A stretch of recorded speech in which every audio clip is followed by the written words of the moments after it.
Okay, it's time to look at Chapter 10. We're finally going to introduce the concept of inference, significance testing, and confidence intervals. And we'll start all that in 10.1, estimating with confidence. I think by now at this point you've had a seizure. I should probably change the slide. Let's begin by talking about what a confidence interval is. Confidence intervals are going to consist of two different parts: the actual interval itself and then the level of confidence. Generally speaking, you would want to use a confidence level greater than 90%. Here's an example of a confidence interval.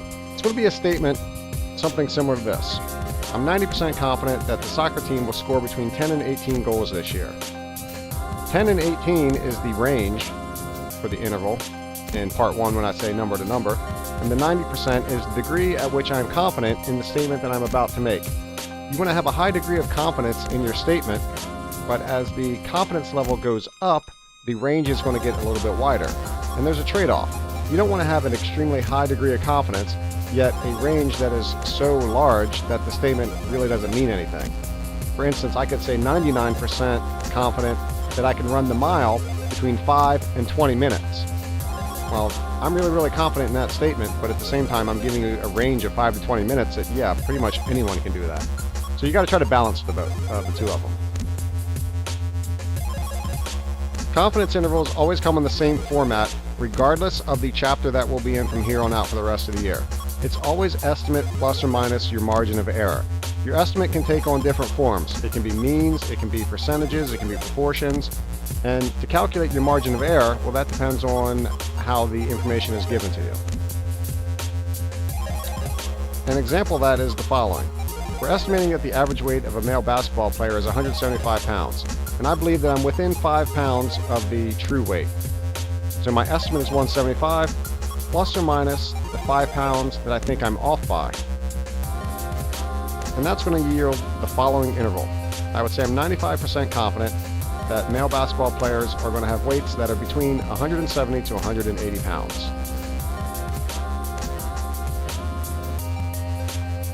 Let's begin making some confidence intervals. First, you're going to need what is called a z-score. A z-score is a number that corresponds to a different percentage for confidence. There's a different z-score for every confidence level, and these are the ones that are most commonly used. You can take a second and write these down, or you'll also see them in the back of your book on the very last page that's a little bit thicker at the very bottom. Let me talk about where those numbers come from. If I'm trying to find a 90% confidence level, I'm going to need the middle 90% of the standard normal curve. That's the middle chunk with an area of 0.9.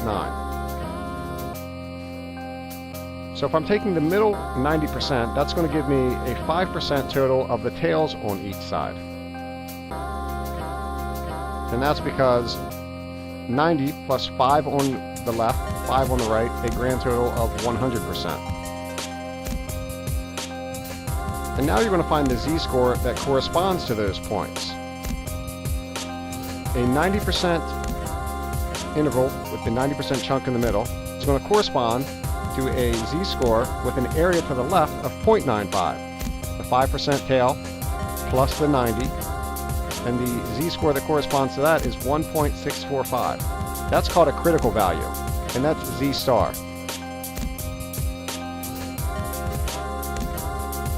So now you can see if I go back and look at my confidence levels and my z-star, 90% corresponds to a z-star of 1.645 through that process of adding the 5% plus the 90%, giving you a z-score of 1.645. That process can be replicated for any of these different percentages, and there's no sense in going through that process every single time we do these problems because I'm going to be using the same percentages. So just write down these numbers in red, and you don't have to worry about doing that every single time.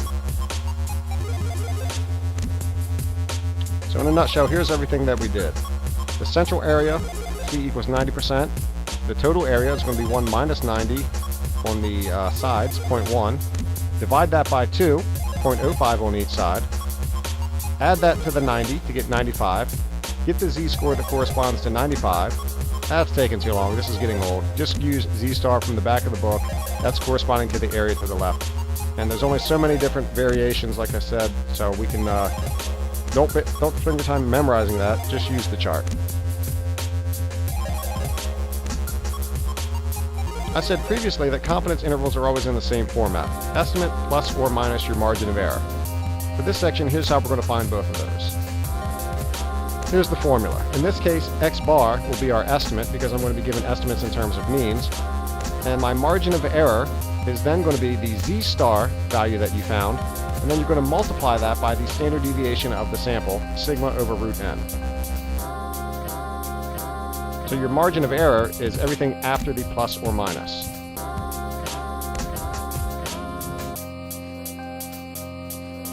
Here's a few facts. As your confidence level goes up, your interval is going to become larger. And as I mentioned in the intro, you want a good balance between high confidence but a small interval that is reasonable.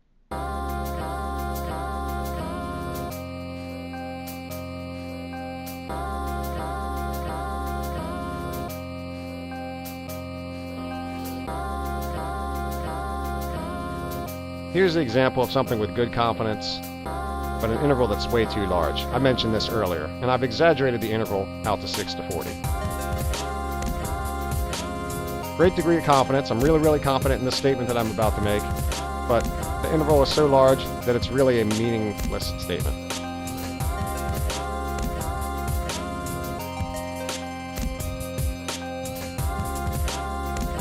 Since the sample size was in the margin of error equation, I can use this concept to minimize my margin of error, making it either smaller or larger by picking different sample sizes. Here's how that can work. I can control the sample size. You can reduce the margin of error. From your text in 10.4, take a second and get your book out, and you can follow along and check out this little problem. This will be on page 517 of the blue book. And take a second to read through that entire process. They're giving you 3 measurements. If I average those 3 up, divide by 3, you'll get your x bar. And then you can calculate a 99% confidence interval by plugging all the numbers that you need into the formula. Your x bar is your 0.8404. The z star that corresponds to 99% is 2.576. That's from the back of the book. Sigma over root n. Make your calculations and your statement. I'm 99% confident that the true concentration is going to be between 0.8303 and 0.8505.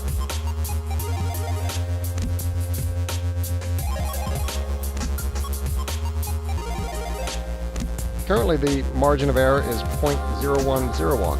What if that company wanted to produce the results within plus or minus 0.005 with 95% confidence? Well, if that's the case, they're just going to change the sample size.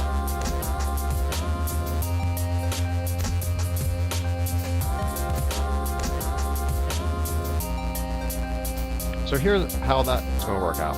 The z star for 95% is 1.96. The standard deviation from example 10.4 on page 517 of the blue book was 0.0068. That was given in the original paragraph. I wanted my margin of error to be less than or equal to be 0.005. I can adjust the sample size to make this work out.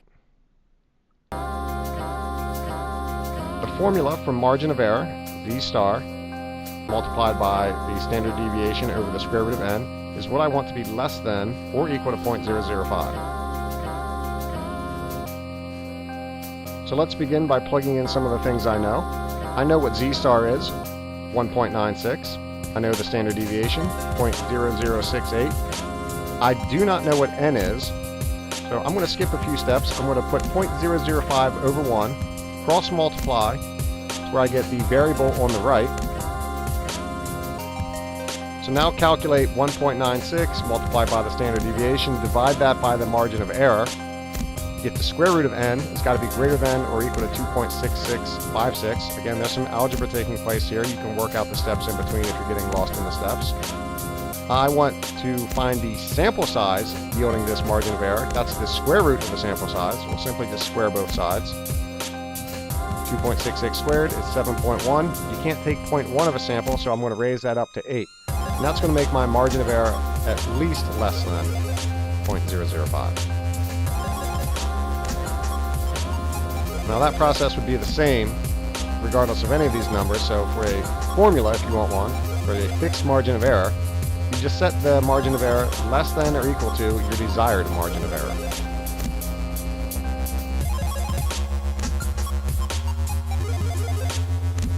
That's pretty much it for this intro section in 10.1.